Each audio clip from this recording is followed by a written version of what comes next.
Hello, আসসালামু আলাইকুম। High বন্ধুরা, তোমরা কেমন আছো? কে কোথা থেকে বলছো? সাড়া দাও। আজকে আমি নতুন রেসিপি নিয়ে আসি। নতুন রেসিপি বলতে ভুল, যশোর মানুষের বিখ্যাত উস্তে রান্দা। হেরা যে উস্তে রান্দা কেমনি খায়, তোমরা যদি এবার রান্দা খাও, প্রতিদিন তোমাদের আইটেমে উস্তে রান্দা থাকতেই, বুঝছো মনো? ও মু তো ভুলে গেছি, উস্তে না করল্লা, অনেকেই করল্লা নামে চেনো।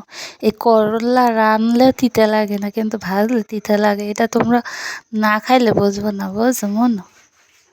আসো মুই আগে উস্তা বা করল্লা রান্না তোমাকে দেখাই আর শেয়ার করি কেমন মুই খাই, বুঝছো? উস্তে লাগে আলু দেবো, পেঁয়াজ সমান করে দিয়া এই এরপর তেলের মধ্যে ভাজা ভাজা কইরে বোনা কইরে মাছ দিয়ে রান্নে খামো, আর কি স্বাদ, বুঝেছো?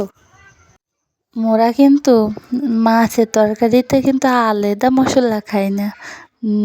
নিরামিষেও খাওয়া খাই, মাছেও হইয়ে খাই। এই মশলা কেমনে খাই জানো?